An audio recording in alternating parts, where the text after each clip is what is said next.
There was once a king's son who had a larger and more beautiful collection of books than anyone else in the world, and full of splendid copperplate engravings.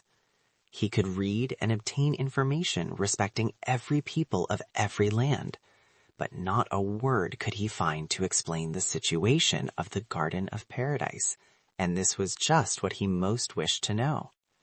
His grandmother had told him when he was quite a little boy, just old enough to go to school, that each flower in the Garden of Paradise was a sweet cake, that the pistils were full of rich wine, that on one flower history was written, on another geography or tables, so those who wished to learn their lessons had only to eat some of the cakes, and the more they ate, the more history, geography, or tables they knew. He believed it all then, but as he grew older and learned more and more, he became wise enough to understand that the splendor of the Garden of Paradise must be very different to all this. Oh, why did Eve pluck the fruit from the tree of knowledge? Why did Adam eat the forbidden fruit? Thought the king's son. If I had been there, it would never have happened, and there would have been no sin in the world. The Garden of Paradise occupied all his thoughts till he reached his 17th year.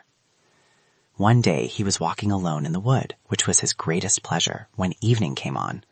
The clouds gathered and the rain poured down as if the sky had been a waterspout, and it was as dark as the bottom of a well at midnight.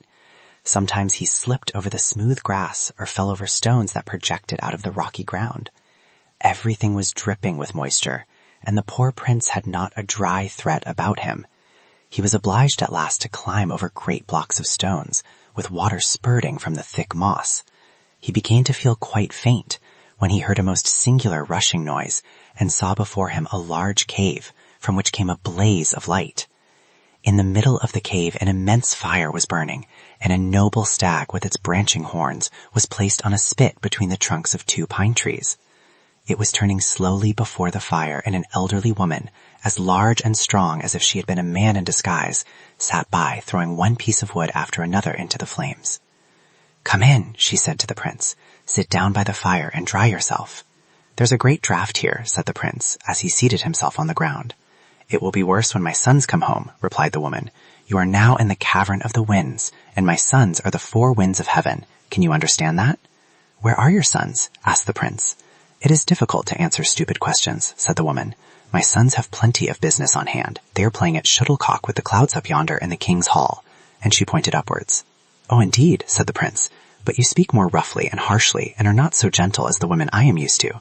"Yes, that is because they have nothing else to do, but I am obliged to be harsh to keep my boys in order, and I can do it although they are so headstrong. Do you see those 4 sacks hanging on the wall? Well, they are just as afraid of those sacks as you used to be of the rat behind the looking-glass. I can bend the boys together and put them in the sacks without any resistance on their parts, I can tell you. There they stay and dare not attempt to come out until I allow them to do so. And here comes one of them." It was the north wind who came in, bringing with him a cold, piercing breath. Large hailstones rattled on the floor, and snowflakes are scattered around in all directions. He wore a bearskin dress and cloak. His sealskin cap was drawn over his ears, long icicles hung from his beard, and one hailstone after another rolled from the collar of his jacket. "Don't go too near the fire," said the prince, "or your hands and face will be frostbitten." "Frostbitten," said the north wind with a loud laugh. "Why, frost is my greatest delight. What sort of a little snip are you? How did you find your way to the cavern of the winds?" "He is my guest," said the old woman, "and if you are not satisfied with that explanation, you can go into the sack." "Do you understand me?" That settled the matter. So the north wind began to relate his adventures, whence he came and where he had been for a whole month. "I come from the polar seas," he said. "I have been on the Bear's Island with the Russian walrus hunters. I sat and slept at the helm of their ship as they sailed away from North Cape. Sometimes when I woke, the storm birds would fly about my legs. They are curious birds. They give one flap with their wings and then on their outstretched pinions soar far away." "Don't make such a long story of it," said the mother of the winds. "What sort of a place is Bear's Island?" "A very beautiful place with the floor for dancing as smooth and flat as a plate. Half-melted snow, partly covered with moss, sharp stones, and skeletons of walruses and polar bears lie all about, their gigantic limbs in a state of green decay. It would seem as if the sun never shone there." I blew gently to clear away the mist, and then I saw a little hut which had been built from the wood of a wreck and was covered with the skins of the walrus, the fleshy side outwards. It looked green and red, and on the roof sat a growling bear. Then I went to the seashore to look after birds' nests and saw the unfledged nestlings opening their mouths and screaming for food. I blew into the 1,000 little throats and quickly stopped their screaming.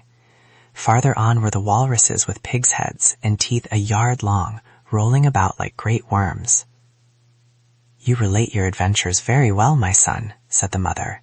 "It makes my mouth water to hear you." After that, continued the North Wind, the hunting commenced. The harpoon was flung into the breast of the walrus so that a smoking stream of blood spurted forth like a fountain and besprinkled the ice. Then I thought of my own game. I began to blow and set my own ships, the great icebergs, sailing so that they might crush the boats. Oh, how the sailors howled and cried out, but I howled louder than they. They were obliged to unload their cargo and throw their chests in the dead walruses on the ice. Then I sprinkled snow over them and left them in their crushed boats to drift southward and to taste salt water. They will never return to Bear's Island. "So you have done mischief," said the Mother of the Winds. "I shall leave others to tell the good I have done," he replied. "But here comes my brother from the west. I like him best of all, for he has the smell of the sea about him and brings in a cold, fresh air as he enters." "Is that the little Zephyr?" asked the old wind. "Yes, it is the little Zephyr," said the old woman, "but he is not little now. In years gone by he was a beautiful boy. Now that is all past. He came in looking like a wild man, and he wore a slouched hat to protect his head from injury. In his hand he carried a club cut from a mahogany tree in the American forests, not a trifle to carry." "Whence do you come?" asked the mother. "I come from the wilds of the forests, where the thorny brambles form thick hedges between the trees, where the water snake lies in the wet grass, and mankind seem to be unknown." "What were you doing there?"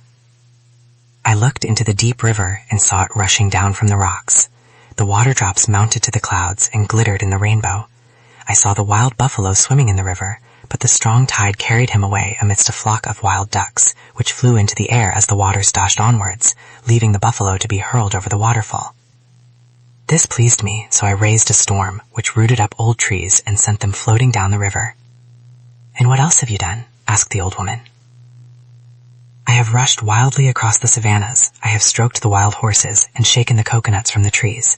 Yes, I have many stories to relate, but I need not tell everything I know. You know it all very well, don't you, old lady?" And he kissed his mother so roughly that she nearly fell backwards. Oh, he was indeed a wild fellow. Now in came the south wind with a turban and a flowing Bedouin cloak. "How cold it is here," said he, throwing more wood on the fire. "It is easy to feel that the north wind has arrived here before me." "Why, it is hot enough here to roast a bear," said the north wind. "You are a bear yourself," said the other. "Do you want to be put in the sack, both of you?" said the old woman. "Sit down now on that stone yonder and tell me where you have been." "In Africa, mother. I went out with the Hottentots who were lion hunting in the Kaffir land, where the plains are covered with grass the color of a green olive. And here I ran races with the ostrich, but I soon outstripped him in swiftness. At last I came to the desert, in which lie the golden sands, looking like the bottom of the sea. Here I met a caravan, and the travelers had just killed their last camel to obtain water. There was very little for them, and they continued their painful journey beneath the burning sun and over the hot sands, which stretched before them a vast, boundless desert.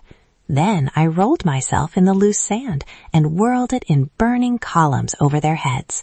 The dromedaries stood still in terror, while the merchants drew their caftans over their heads and threw themselves on the ground before me, as they do before Allah, their God. Then I buried them beneath a pyramid of sand, which covers them all. When I blow that away on my next visit, the sun will bleach their bones, and travelers will see that others have been there before them.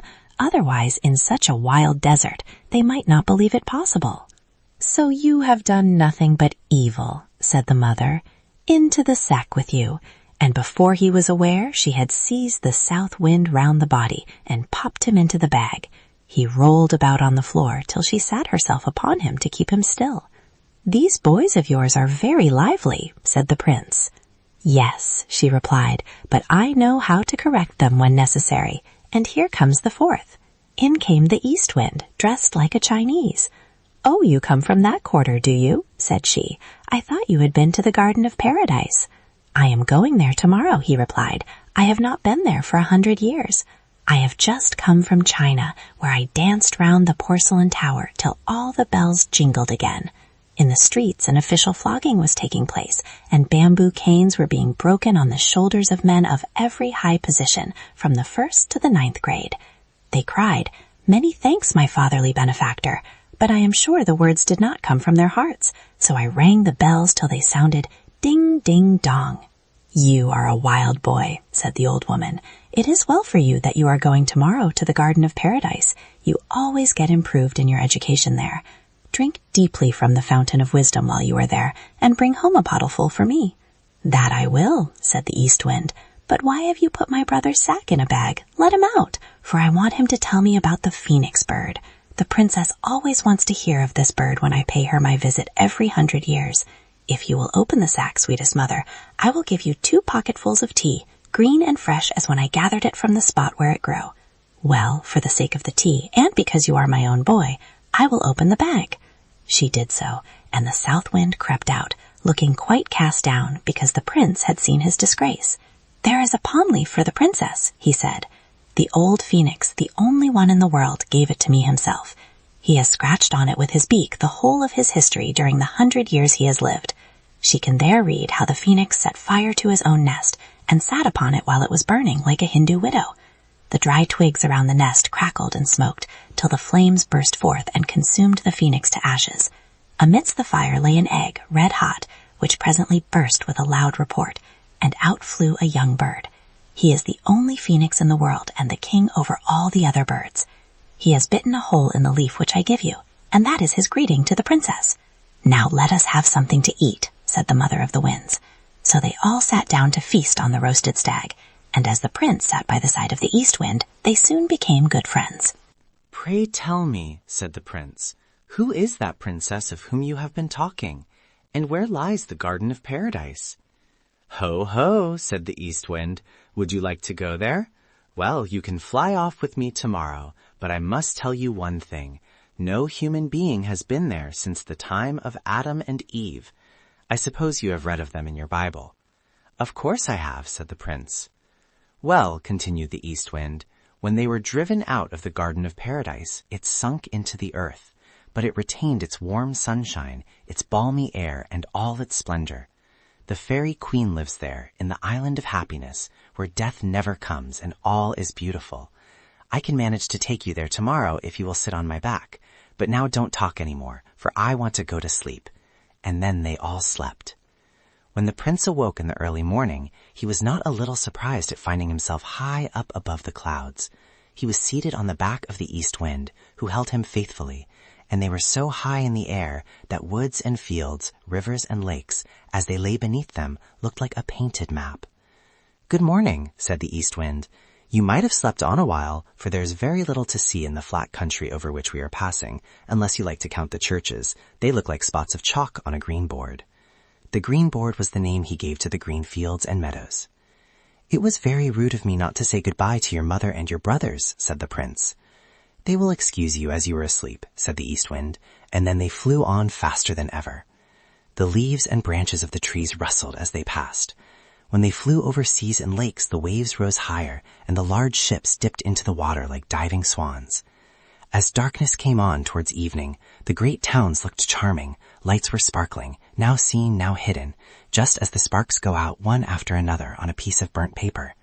The prince clapped his hands with pleasure, but the East Wind advised him not to express his admiration in that manner, or he might fall down and find himself hanging on a church steeple.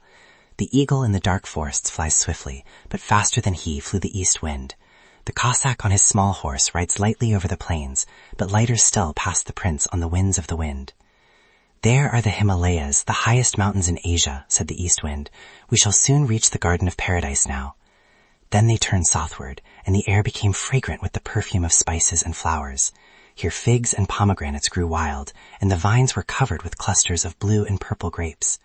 Here they both descended to the earth and stretched themselves on the soft grass, while the flowers bowed to the breath of the wind as if to welcome it. "Are we now in the Garden of Paradise?" asked the prince. "No, indeed," replied the East Wind, "but we shall be there very soon. Do you see that wall of rocks and the cavern beneath it, over which the grapevines hang like a green curtain? Through that cavern we must pass. Wrap your cloak round you, for while the sun scorches you here, a few steps farther it will be icy cold.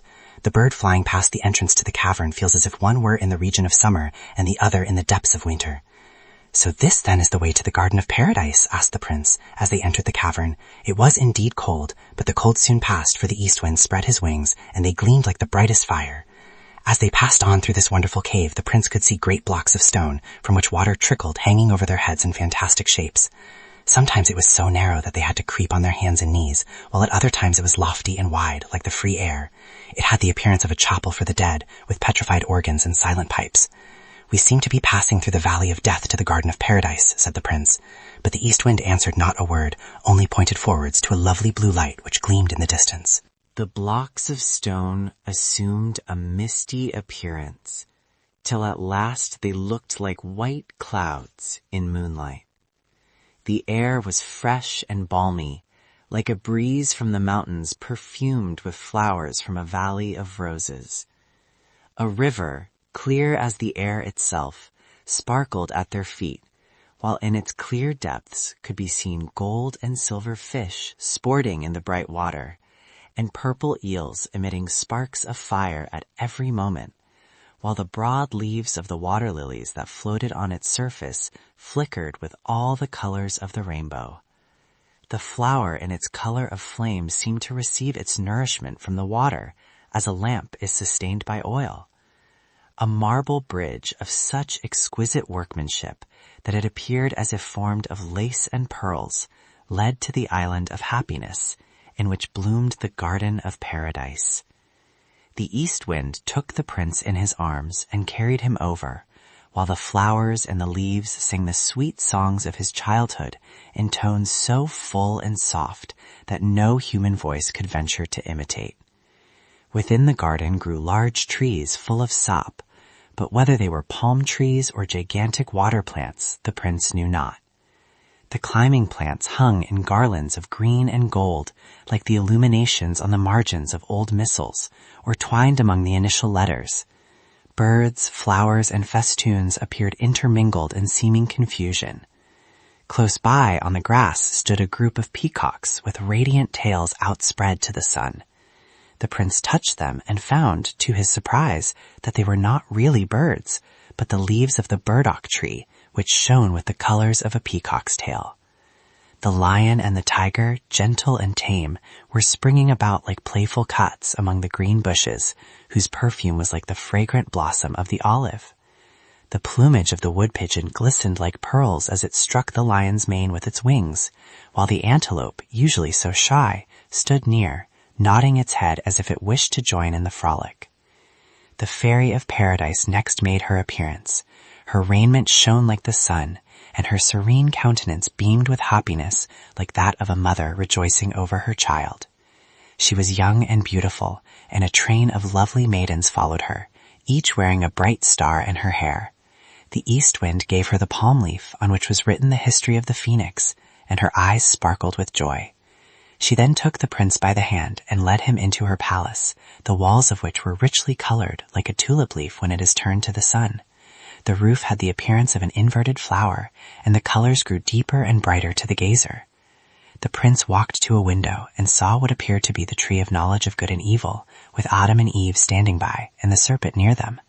"I thought they were banished from paradise," he said. The princess smiled and told him that time had engraved each event on a window pane in the form of a picture, but unlike other pictures, all that it represented lived and moved. The leaves rustled and the persons went and came as in a looking glass.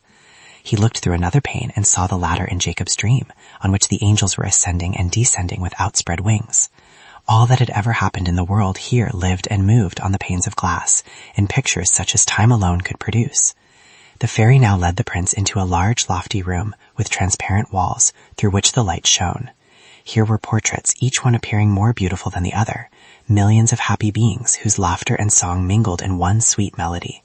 Some of these were in such an elevated position that they appeared smaller than the smallest rosebud, or like pencil dots on paper. In the center of the hall stood a tree with drooping branches, from which hung golden apples, both great and small, looking like oranges among the green leaves. It was the tree of knowledge of good and evil, from which Adam and Eve had plucked and eaten the forbidden fruit, and from each leaf trickled a bright red dewdrop, as if the tree were weeping tears of blood for their sin. "Let us now take the boat," said the fairy. "A sail on the cool waters will refresh us." "But we shall not move from the spot, although the boat may rock on the swelling water. The countries of the world will glide before us, but we shall remain still." It was indeed wonderful to behold. First came the lofty Alps, snow-clad and covered with clouds and dark pines. The horn resounded, and the shepherds sang merrily in the valleys. The banana trees bent their drooping branches over the boat. Black swans floated on the water, and singular animals and flowers appeared on the distant shore. New Holland, the fifth division of the world, now glided by, with mountains in the background looking blue in the distance. They heard the song of the priests, and saw the wild dance of the savage to the sound of the drums and trumpets of bone. The pyramids of Egypt rising to the clouds, columns and sphinxes, overthrown and buried in the sand, followed in their turn, while the northern lights flashed out over the extinguished volcanoes of the north in fireworks none could imitate. The prince was delighted, and yet he saw hundreds of other wonderful things more than can be described. "Can I stay here forever?" asked he. "That depends upon yourself," replied the fairy. "If you do not, like Adam, long for what is forbidden, you can remain here always." "I should not touch the fruit on the tree of knowledge," said the prince. "There is abundance of fruit equally beautiful." "Examine your own heart," said the princess, "and if you do not feel sure of its strength, return with the east wind who brought you. He is about to fly back and will not return here for 100 years. The time will not seem to you more than 100 hours, yet even that is a long time for temptation and resistance. Every evening, when I leave you, I shall be obliged to say, 'Come with me,' and to beckon to you with my hand. But you must not listen, nor move from your place to follow me, for with every step you will find your power to resist weaker. If once you attempted to follow me, you would soon find yourself in the hall where grows the tree of knowledge, for I sleep beneath its perfumed branches. If you stooped over me, I should be forced to smile. If you then kissed my lips, the garden of paradise would sink into the earth, and to you it would be lost. A keen wind from the desert would howl around you, cold rain fall on your head, and sorrow and woe be your future lot." "I will remain," said the prince. So the east wind kissed him on the forehead and said, "Be firm, then shall we meet again when 100 years have passed. Farewell, farewell." Then the east wind spread his broad pinions, which shone like the lightning in harvest, or as the northern lights in a cold winter. "Farewell, farewell," echoed the trees and the flowers. Storks and pelicans flew after him in feathery bands to accompany him to the boundaries of the garden. "Now we will commence dancing," said the fairy, "and when it is nearly over at sunset, while I am dancing with you, I shall make a sign and ask you to follow me, but do not obey. I shall be obliged to repeat the same thing for 100 years, and each time when the trial is passed, if you resist, you will gain strength till resistance becomes easy, and at last the temptation will be quite overcome. This evening, as it will be the first time, I have warned you." After this, the fairy led him into a large hall filled with transparent lilies. The yellow stamina of each flower formed a tiny golden harp, from which came forth strains of music like the mingled tones of flute and lyre.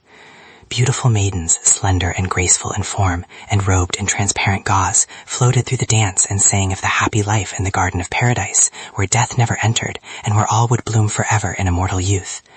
As the sun went down, the whole heavens became crimson and gold, and tinted the lilies with the hue of roses. Then the beautiful maidens offered to the prince sparkling wine, and when he had drunk, he felt happiness greater than he had ever known before. Presently the background of the hall opened, and the tree of knowledge appeared, surrounded by a halo of glory that almost blinded him. Voices, soft and lovely as his mother's, sounded in his ears, as if she were singing to him, "My child, my beloved child." Then the fairy beckoned to him and said in sweet accents, Come with me, come with me. Forgetting his promise, forgetting it even on the very first evening, he rushed towards her while she continued to beckon to him and to smile. The fragrance around him overpowered his senses. The music from the harps sounded more entrancing, while around the tree appeared millions of smiling faces, nodding and singing. Man should know everything. Man is the Lord of the earth. The tree of knowledge no longer wept tears of blood, for the dewdrops shone like glittering stars. Come, come, continued that thrilling voice, and the prince followed the call. At every step his cheeks glowed, and the blood rushed wildly through his veins. I must follow, he cried. It is not a sin, it cannot be, to follow beauty and joy. I only want to see her sleep, and nothing will happen unless I kiss her, and that I will not do, for I have strength to resist and a determined will. The fairy threw off her dazzling attire, bent back the boughs, and in another moment was hidden among them. I have not sinned yet, said the prince, and I will not.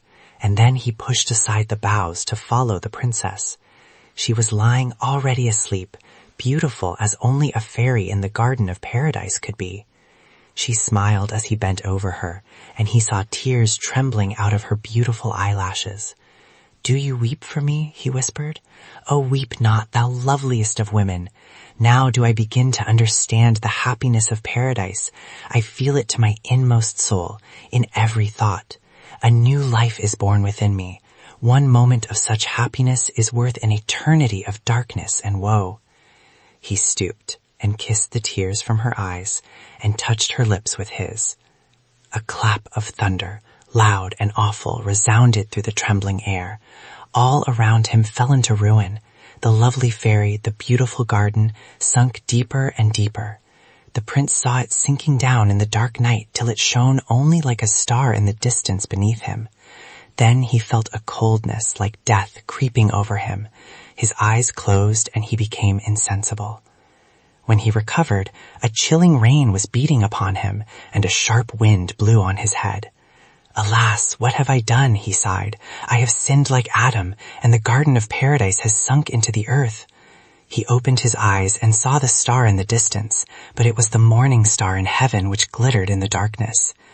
Presently he stood up and found himself in the depths of the forest, close to the cavern of the winds, and the mother of the winds sat by his side. She looked angry and raised her arm in the air as she spoke. The very first evening, she said. Well, I expected it. If you were my son, you should go into the sack. And there he will have to go at last, said a strong old man with large black wings and a scythe in his hand, whose name was Death. He shall be laid in his coffin, but not yet. I will allow him to wander about the world for a while, to atone for his sin, and to give him time to become better. But I shall return when he least expects me. I shall lay him in a black coffin, place it on my head, and fly away with it beyond the stars. There also blooms a garden of paradise, and if he is good and pious, he will be admitted. But if his thoughts are bad and his heart is full of sin, he will sink with his coffin deeper than the garden of paradise has sunk. Once in every 1,000 years I shall go and fetch him, when he will either be condemned to sink still deeper, or be raised to a happier life in the world beyond the stars.